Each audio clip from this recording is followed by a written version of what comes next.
আজকে আমরা এখন শ্রবণ করব দ্বাদশী ব্রতের সম্বন্ধে কিছু কথা। এগুলো আমাদের জানা ভীষণ প্রয়োজন, বিশেষ করে যারা মঙ্গল লাভ করতে চান, যারা মঙ্গল লাভেচ্ছুক, যারা মঙ্গলের পথ ধরে চলছেন।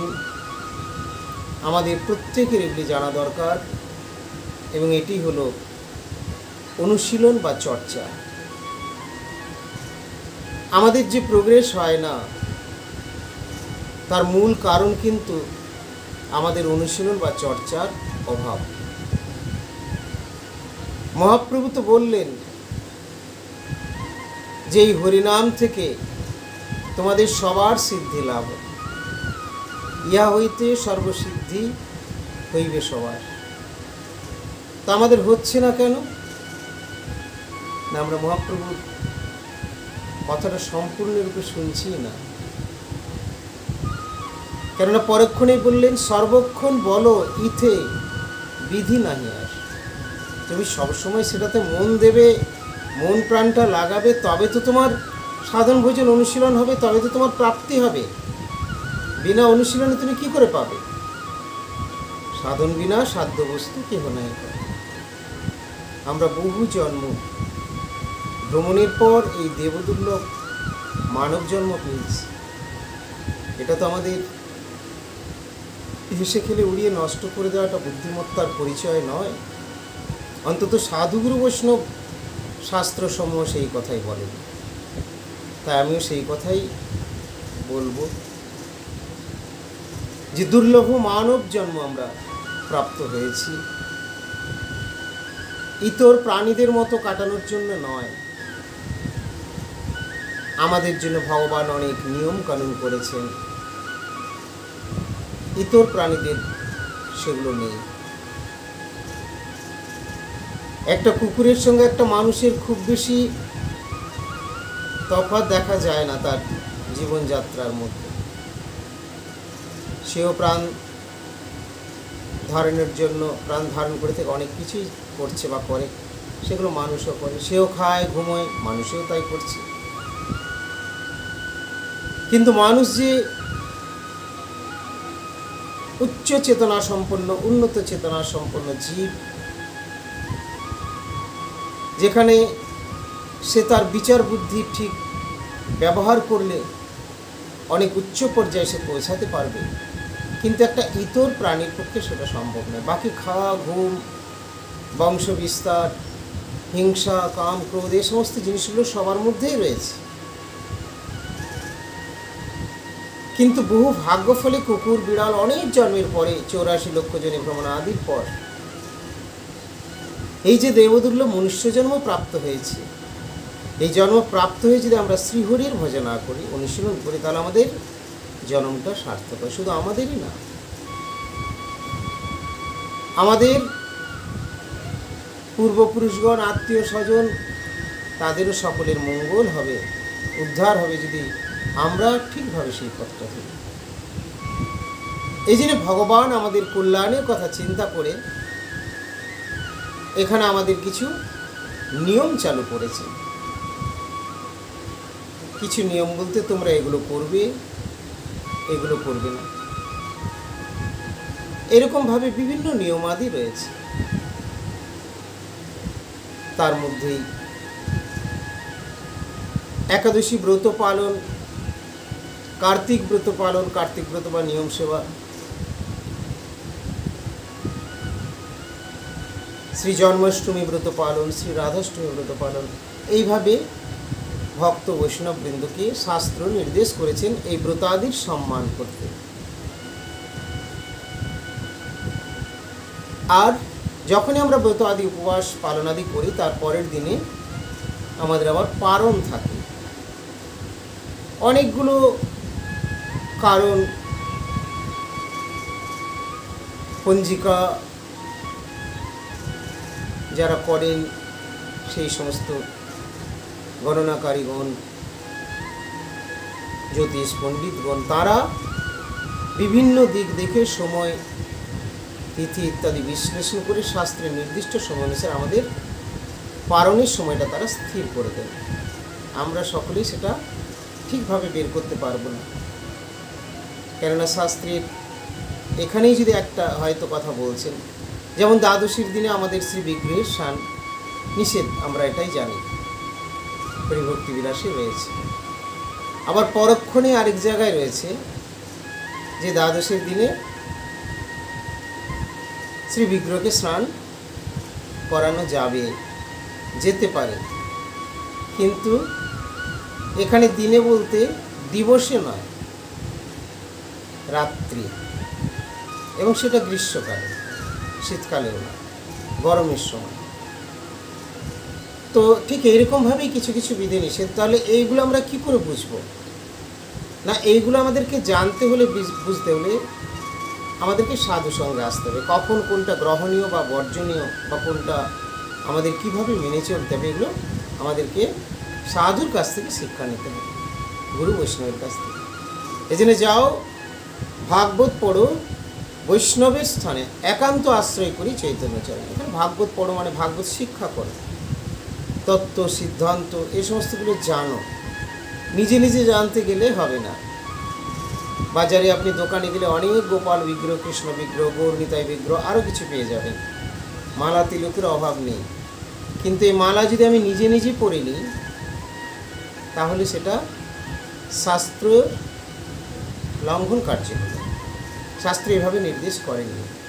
বেশ, তিলক আমি নিজে নিজে এগুলো করব না, অনেকেই করেন, সেটা বড় কথা নয়, কিন্তু এগুলোর নিয়ম হচ্ছে গুরু বৈষ্ণবদের কাছ থেকে প্রাপ্ত হয়ে করা, মূলত গুরুদেবের কাছ থেকে, এবং কখনো শ্রী গুরুপাদ পদ্মের নির্দেশিত কোনো জন বা কোনো বিশেষ বৈষ্ণব কৃপাপুষ্ট কৃপাপ্রাপ্ত অধিকারী কোনো জন, গুরুদেবতাত্মাজন, তিনি নির্দেশ করলে এটা হতে পারে। সচরাচর তারা সবসময় করেন না, শ্রী গুরুদেবই করেন। কখনো কোনো বিশেষ প্রয়োজনে গুরু বা আনুগত্য থেকে তারা সে কাজ করলেও করতে পারেন, কিন্তু আমরা নিজেরা গ্রহণ করতে পারি না। আমি জানি যে বৈষ্ণব গলায় মালা পরেন, আমিও পরে নিলাম, আমি জানি তিলকের, আমিও পরে নিলাম, আমি একটা জপের মালা নিলাম এবং নিজেই জপ করতে থাকলাম। আমি পারি না? হ্যাঁ পারি। এখানে পারি না বলতে, ওইভাবে কার্য করলে, ভক্তির অনুষ্ঠান করলে আপনি বিশেষ ফল লাভ করতে পারবেন না। ভক্তি লাভ করতে হলে আপনাকে ভক্তি বিগ্রহ শ্রী গুরুপাদ পদ্মের আনুগত্য করতেই হবে, এবং গুরু নিজজন, গুরুনিষ্ঠ বৈষ্ণবেও সেবার বিচার রাখতে হবে, শ্রদ্ধা রাখতে হবে, এবং তাদের মাধ্যমে শিখতে হবে। তাই গুরুপাদ পদ্ম, গুরু নিজজন, বৈষ্ণববৃন্দ আমাদেরকে শিক্ষা দিয়ে থাকে, এইভাবে করবে, ওইভাবে করবে ইত্যাদি। শাস্ত্রে প্রচুর শিক্ষা উপদেশ রয়েছে, সবটা আমরা কেউই মানি না, এবং সবচেয়ে বড় কথা হলো শ্রী গুরুপাদ পদ্মের নির্দেশটাই সবচেয়ে বড় শাস্ত্র। তাই যেখানে যার গুরুদেব যেভাবে নির্দেশ বা বিধান দেন, আমাদের সেইগুলোই মেনে চলবে। শ্রী গুরুপাদ পদ্ম শাস্ত্র অনুমোদিত জিনিসই আমাদেরকে, শাস্ত্র নির্দেশিত জিনিসই আমাদেরকে বলে থাকে। শাস্ত্রের নির্দেশের বাইরে তিনি কখনো বলেন না, এবং আমাদের কথা চিন্তা করে তিনি অত্যন্ত সহজ সরলভাবে করে আমাদের কাছে প্রকাশ করেন। কেন না, আমাদের পথটা হলো ভক্তিপথ, ভক্তিযোগ। এটা জ্ঞানযোগ নয়, কর্মযোগ নয়, আমাদের ভক্তিযোগ। আর ভক্তিটা হলো সর্বশ্রেষ্ঠ। ভক্তি যদি থাকে তবে সকল কুশল, ভক্তি বিনা রাজা হইলে অমঙ্গল। আপনি যত কিছুই করুন, ভক্তিটা শ্রেষ্ঠ। তাই ভক্তি বিগ্রহ শ্রী গুরুপাদ পদ্মে এসে আমাদেরকে ভক্তির নিয়ম শেখাচ্ছে, শুধু জ্ঞানের নিয়ম, যোগের নিয়ম ইত্যাদি এগুলো না, ভক্তির নিয়ম শেখাচ্ছে।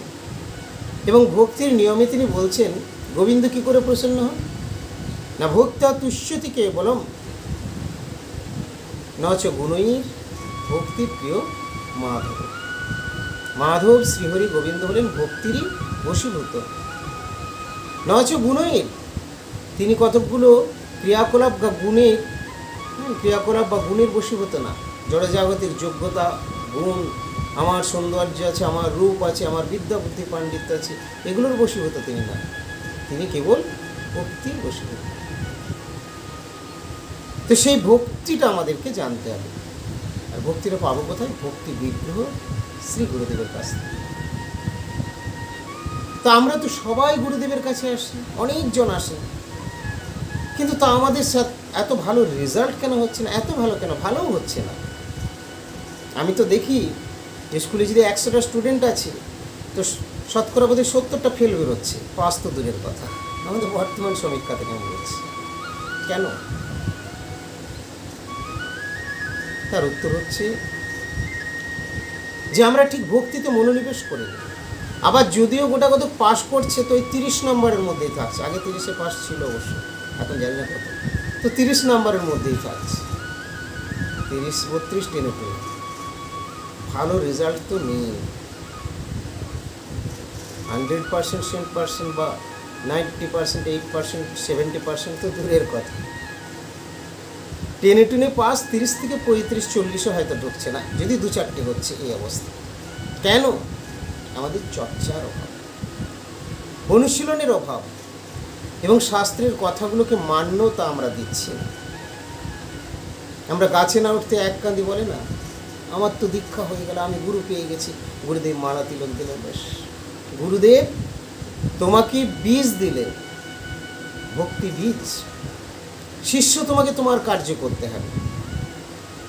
মালি হইয়া সেই বীজ করে আরোপণ, শ্রবণ কীর্তন জলে করে এসেছ। সেই বীজটা যদি তুমি গুরুদেবের দেওয়া যে বীজ, ভক্তি বীজ, এটা যদি তুমি ঠিকভাবে রোপণ করো এবং তাকে যদি তুমি নিয়মিত শ্রবণ কীর্তন জলে তুমি রক্ষণাবেক্ষণ পরিচর্যাতে যদি দৃষ্টি রাখো, তাহলে সেই বীজটাতে অঙ্কুর বেরোবে, বৃক্ষ হবে, ফুল ফল দেবে, গোবিন্দ পাদ পদ্মে পৌঁছাবে। কিন্তু আমরা অধিকাংশ ক্ষেত্রে তা করি না। বীজ পেয়েছি, বীজ নিয়ে 2 দিন যত্ন করলাম, প্রথমটা একটু ইমোশনাল ব্যাপার থাকে, তারপরে কিন্তু আস্তে আস্তে ওই মালা থাকলো, স্পর্শ করার হয় তার সময়, তার ফলে আমাদের বিশেষ কিছু প্রোগ্রেস হয় না।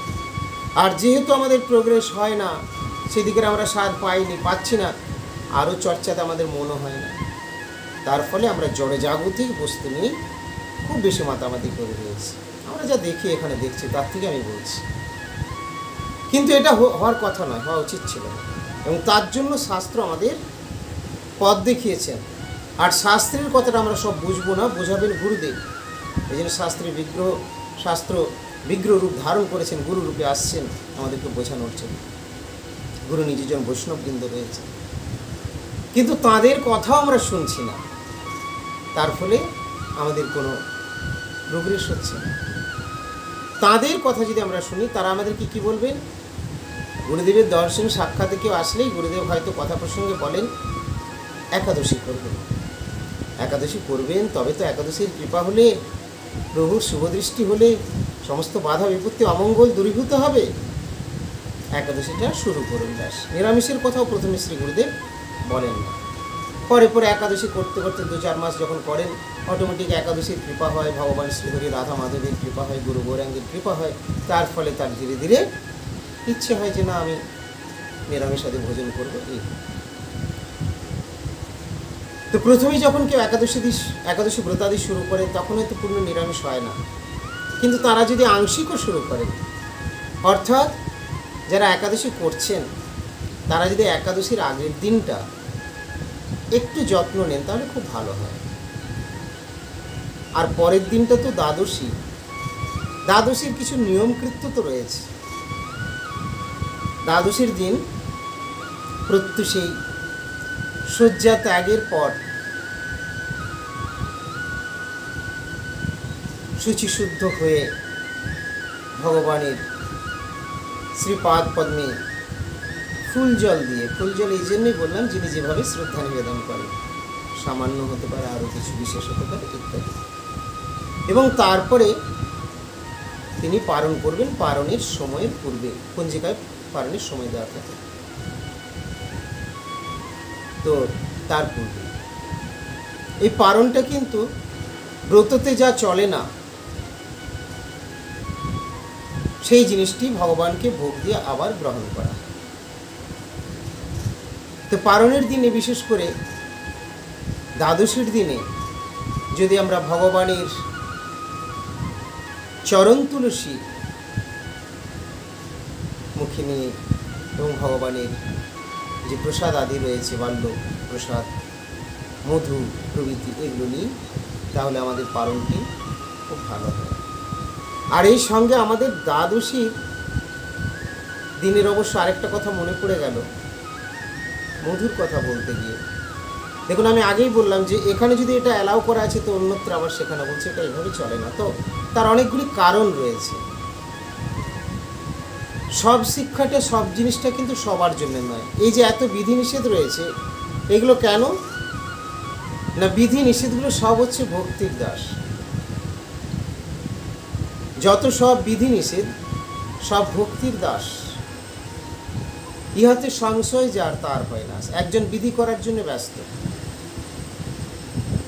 সকালেই ঘরটা হয়তো ধুতে হবে, মন্দিরের কাছে হয়তো ধোয়াধুয়ি করতে হবে বা কিছু, উনি ধোয়াধুয়ি করছেন, কিন্তু ওনার কাছে হয়তো শ্রী গুরুপাদ পদ্ম, আমি একটা সাধারণ এক্সাম্পল দিচ্ছি, হয়তো গুরুপাদ পদ্ম চলে এসছে। তিনি ওই বিধি কার্যটা প্রতিদিন করেন, ওটা করার জন্য এত ব্যস্ত যে সাক্ষাৎ গুরুদেব এসেছেন তাকেও প্রণাম করতে ভুলে যাচ্ছে বা সেদিকে দৃষ্টি। বিধি ইত্যাদিগুলো আমরা করছি, কিন্তু মনে রাখতে হবে কার জন্য করছি, ভক্তির জন্য করছি। তো ভক্তি বিগ্রহ গুরুদেবই চলে এসেছেন বা ভগবান রয়েছেন, তাহলে তাদের সুখটাই হলো মেন লক্ষ্য হলো কিন্তু তাদের সুখ। তাই শাস্ত্র আমাদেরকে কিছু বিধি দিয়েছেন আর কিছু নিষেধ দিয়েছেন। যারা ভক্ত হতে চান তারা এগুলো করবেন, যারা চান না তারা এইভাবে চলে। তাই যারা ভক্ত হতে চান তারা এগুলো করবেন, আর এই কার্যগুলো তারা করবেন না, যারা ভক্ত হতে চান। আর যারা চান না তাদের ক্ষেত্রে তো কোনো বিধিনিষেধের কথাই আসে না। তো এরকম সুন্দর একটি আমাদেরকে দ্বাদশীর দিনের এখানে শিক্ষা বা উপদেশ রয়েছে যে দ্বাদশীতে আমাদের কি করা উচিত না, দ্বাদশ জিনিস বর্জনের কথা কিন্তু এখানে বলেছেন। তো যেহেতু দ্বাদশ জিনিস বর্জনের মধ্যে এখানে আমরা দেখছি যে কাংস মাংস দুতং সুরা এবং ব্যায়াম। কাংস মানে কাঁসার পাত্রে, মাংস, এই মাংস কথাটা কেন বললেন বৈষ্ণবদের জন্য? মানে এখানে সাধারণেরও তো অনেকে থাকেন যারা হয়তো একাদশীটা করেছেন ব্যাস, কিন্তু দ্বাদশীর দিন আর এইগুলো ভোজন করবেন না। কাংস পাত্রে, কাঁসার পাত্র ভোজন করবেন না। কাংস মাংস সুরাং দূতং ব্যায়াম ক্রোধং মৈথুনম, ক্রোধ অসন্তুষ্ট ভাব, রেগে গেলেন। এবং সেই দিন দ্বাদশীর দিনে, একাদশীর দিনে তো অবশ্যই নিষেধ থাকে, এবং দ্বাদশীর দিনও মৈথুন নিষেধ। হিংসাম অসত্যং লৌলঞ্চ তৈলং নির্মাল্যং লঙ্ঘনম। হিংসা, পরের প্রতি হিংসা আমাদের তো লেগেই রয়েছে। দ্বাদশীর দিনে একেবারে বর্জন করার চেষ্টা করবেন। অসত্যম, অসত্য জিনিস নিয়ে, মিথ্যা ভাষণ নিয়ে, মিথ্যা কথা নিয়ে, পরকে ঠকানো, মিথ্যা কথা বলা, এটা দ্বাদশীর দিনে অবশ্যই খুব সচেতনতা, সতর্কতার সঙ্গে এটাকে বর্জন করবেন। লোলঞ্চ, লোভ, কোনো জিনিসের প্রতি লোভ বেশি প্রকাশ বা মনের মধ্যে উৎপাদন না করাই ভালো। তৈলং নির্মাল্যং লঙ্ঘনম। তৈলং বলতে তেল, তো তেল বলতে দ্বাদশীর দিনে তৈল মর্দনম মানে তেল মাখা বা মালিশ করা, এটা না করলেই ভালো, এটাই এখানে বলেছেন। নির্মাল্য লঙ্ঘনম, ভগবানের বিশেষ করে শালগ্রামের গায়নের সময় তুলসী আমরা মন্দিরে যেগুলো করে দেওয়া থাকে, চন্দন চর্চিত তুলসী, কিন্তু দ্বাদশীর দিনে আর সেইগুলো তোলাটা উচিত নয়। দ্বাদশীর দিনে স্নান কিন্তু নিষেধ রয়েছে। হরিভক্তি বিলাসে গোপাল বিগ্রহের শালগ্রামে স্নান নিষেধ, কিন্তু পরক্ষণে আবার বলা আছে যে রাত্রিতে বা সন্ধ্যের দিকে গ্রীষ্মকালে স্নান করানো যেতে পারে। দ্বাদশী দিবাতে নিষিদ্ধ এরকম বলা আছে। তো আমাদের মন্দিরে তো অতখানিভাবে আমরা এই করি না, আমরা একবারই করাই তো, এবং গুরুপাদ নির্দেশিত, সুতরাং যেখানে যেরকম নির্দেশ সেটা ঠিক আছে। তো এরকম কথা রয়েছে। তো দ্বাদশীর দিনে এই জিনিসগুলোকে বর্জন করতে হয়, বিশেষ করে খুব দৃষ্টি রাখা উচিত। কাংস মাংস সুরাং দূতং ব্যায়াম ক্রোধ মৈথুনম, তো এগুলোকে সবগুলি বর্জন করা উচিত। এবং হিংসাম অসত্যম লোল্লঞ্চ তৈলং নির্মাল্যং লঙ্ঘনম, হিংসা, মিথ্যা ভাষণ, লোভ, নির্মাল্য অর্থাৎ প্রভুর শ্রীঅঙ্গ থেকে এগুলোকে সরানো, তৈলনম, তৈলমন ইত্যাদি এগুলোকে বর্জন করতে বলেছেন। এগুলো করলেই ভালো। তো এগুলো হলো বিধিনিষেধ, এটা করো না, এইভাবে চলবে। আমরা যদি বিধিনিষেধ না মানি তাহলে আমরা কখনোই ভক্ত হতে পারবো না। আমাদেরকে মানতে হবে, বিধি আর নিষেধ রয়েছে। বিধিনিষেধ না মানলে আমরা ভক্ত হতে পারবো না। অনেক সময় দেখা যায় যে